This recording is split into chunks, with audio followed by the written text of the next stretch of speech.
साथियों, प्रयागराज में जो एक दलित परिवार के साथ जघन्य अपराध हुआ वो बिल्कुल असहनीय है, निंदनीय घटना हुई है।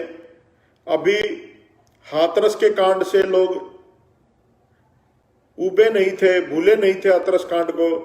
उसके बाद दिल्ली कैंट का कांड और अब प्रयागराज में एक ही परिवार के लोगों को कुल्हाड़ियों से काट काट करके मार दिया गया और उस परिवार की बेटी का, महिला का बलात्कार करके पूरे परिवार को मार दिया गया। साथियों, ये जो घटना थी, ये जो हम लोगों को सोशल मीडिया के माध्यम से पता चला, शिवराज भाई है पानीपत से, उन्होंने मुझे फोन किया, बताया कि संदीप भाई ऐसे ऐसे हुआ है। तो मैंने कहा कि संदीप भाई, हम शिवराज भाई इस पे आवाज जरूर उठाएंगे।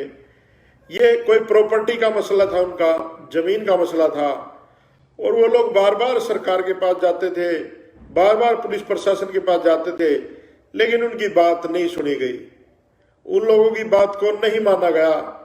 और आखिर में जो दमनकारी लोग हैं, जो संविधान को नहीं मानते और जो घटिया मानसिकता के प्रवृत्ति के लोग हैं, उन्होंने वही प्रमाण दिया जो हाथरस कांड में इन लोगों ने दिया था, जो दिल्ली कैंट के कांड में इन लोगों ने दिया था। ऐसे लोगों को कानून का डर और खौफ है नहीं। उसका कारण है, उत्तर प्रदेश में जब बहन जी की सरकार थी तो इस तरह के कांड नहीं होते थे, उनको लगता था कि इनकी सुनने वाला कोई बैठा है।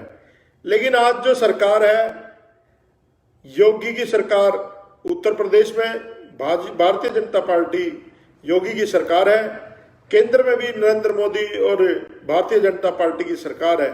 और मैं ये कहूं कि आरएसएस की सरकार है तो इसमें कोई अतिशयोक्ति नहीं होगी कि देश अप्रत्यक्ष रूप से आरएसएस चला रही है। हर थाने में दलाल बैठे हैं आरएसएस के, हर एमपी के दफ्तर में आरएसएस के लोग बैठे हैं, हर एमएलए के दफ्तर में आरएसएस के लोग बैठे हैं, हर मंत्री के दफ्तर में आरएसएस के लोग बैठे हैं। कहाँ आरएसएस के लोग नहीं बैठे इस बीजेपी शासित प्रदेश में, इस बीजेपी शासित देश में। तो साथियों, जो आरएसएस का एजेंडा है, वो मेन एजेंडा तो यही है कि दलितों को, पिछड़ों को, शोषितों को, इनको मारो, इनका शोषण करो, इनकी जमीनें छीनो, इनकी बहन बेटियों की इज्जत लूटो और जो भी नाना प्रकार के अत्याचार है वो सारे इनके ऊपर किए जाएं। क्योंकि इनका जो कॉन्स्टिट्यूशन है वो मनुस्मृति है और ये लॉ ऑफ मनु से इस देश को चलाना चाहते हैं। साथियों, ये बहुत ही जघन्य अपराध हुआ है और मैं चाहूंगा जितने भी लोग हैं इस एट्रोसिटी में, सारे के सारे लोग अपनी बातों को जनता तक, लोगों तक जरूर पहुंचाएं कि किस तरह का देश में माहौल है। और जो अम्बेडकरवादी लोग हैं या जो उस समुदाय के लोग हैं, जो बाबा साहब को मानने वाले लोग हैं, जो संविधान को मानने वाले लोग हैं, उनके साथ क्या अत्याचार हो रहा है। साथियों, ये प्रयागराज की, इलाहाबाद की कोई नई घटना नहीं है। ऐसी घटनाएं हमारी बहन बेटियों के साथ रोज होती हैं। रोज हमारे लोगों को मारा जाता है, रोज की रोज प्रताड़नाएं, पता नहीं क्या क्या, किस किस तरह के अत्याचार हमारे लोगों पर होते हैं रोज की रोज। तो साथियों, जितने भी लोग हैं, चाहे उत्तर प्रदेश में बहुजन समाज पार्टी के अध्यक्ष हो या और भी जितने लोग एट्रोसिटी में लोग जाते हैं या काम करते हैं, उन सभी लोगों से निवेदन है कि इस घटना स्थल पे जरूर होके आए और सोशल मीडिया के माध्यम से इस बात को जन जन तक पहुंचाए। और यहाँ की मीडिया तो नहीं दिखाएगी, इंडिया की मीडिया जितना हो सके इसको सोशल मीडिया पे वायरल कीजिए ताकि इंटरनेशनल लेवल पे ये खबर बने और पता लगे बाहर विदेशों में बैठे हुए हमारे लोगों को कि यहाँ पर क्या हो रहा है, क्या चल रहा है। और पूरी दुनिया को भी पता चले कि इन्होंने, जैसे मनीषा हत्याकांड में हमारी बहन के साथ कितनी बर्बरता पूर्वक व्यवहार हुआ, फिर उसको रात को प्रशासन के द्वारा पेट्रोल छिड़क के जला दिया गया।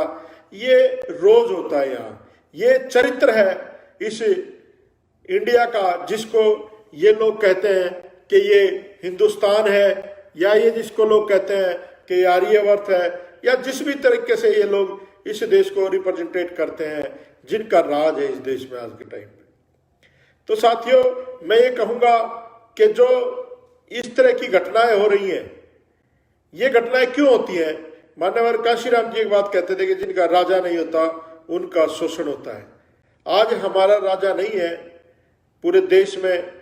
अगर हमारा राज हो तो हमारी बहन बेटी के साथ अत्याचार ना हो। मैं अभी थोड़े दिन पहले एक संबोधन देख रहा था प्रधानमंत्री का।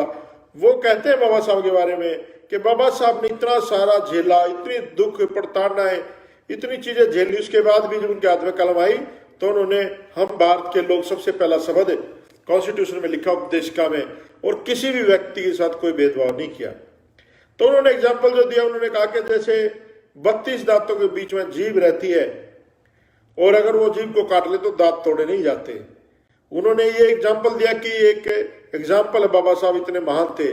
लेकिन मैं उल्टा कहता हूं इसका कि अगर जाड़ चीसने लग जाए तो जाड़ को उखाड़वा के फेंकना पड़ता है, जाड़ को निकालना पड़ता है। अगर दांत में कीड़ा लग जाए तो दांत को भी उखाड़ के फेंकना पड़ता है। तो ये जो मनुवाद और ब्राह्मणवाद कीड़े की तरह लगा हुआ है, इस देश की संस्कृति को, इस देश की सभ्यता को, इस देश को मिटाने में जो लगे हुए लोग हैं, इन लोगों को उखाड़ के आप लोगों को फेंकना ही पड़ेगा। और जितने दोषी बलात्कार करने वाले हैं, जितने दोषी उनको मारने वाले लोग हैं, उतने ही दोषी वो लोग हैं जो भारतीय जनता पार्टी को वोट करके सरकार में लेके आए। हमारे ही लोग, हाथरस में भी MP जो सांसद था वो वाल्मीकि था, और मनीषा वाल्मीकि के साथ कांड हुआ और वो उनको रिश्वत देने के लिए पहुंचता है। तो साथियों, ये इस तरह की घटनाएं क्यों होती हैं, ये आपको सोचना पड़ेगा।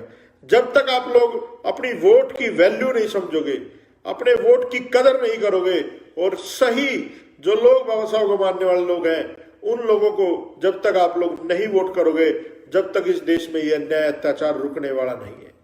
तो साथियों, आप लोगों से निवेदन है कि उस घटनास्थल पर ज्यादा से ज्यादा लोग पहुंचे और उस परिवार की मदद भी करें। और परिवार, मुझे नहीं लगता उस परिवार में कोई बचा भी है। मेरे ख्याल से सारे ही 4 के 4 लोग मार दिए गए हैं।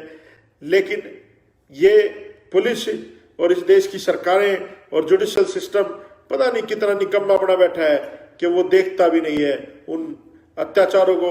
उन ऐसे लोगों को तो सड़क के ऊपर फांसी दे देनी चाहिए कोर्ट के माध्यम से, या सामाजिक तौर पर जो लोग वहाँ के जो अच्छे लोग हैं, जो सोचते हैं कि सब जीव एक समान है, उनको इसके खिलाफ आवाज उठानी चाहिए।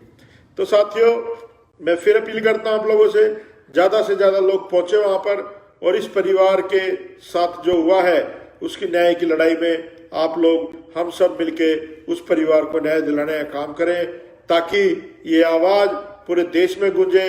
और मैं फिर बार बार अपील कर रहा हूं सभी लोगों से कि आप लोग जरूर जाएं, हर आदमी इस पर लाइव आए, अपनी फेसबुक पेज पे, अपने इंस्टाग्राम पे या ट्विटर हैंडल पे, सभी के माध्यम से इस आवाज को उठाएं।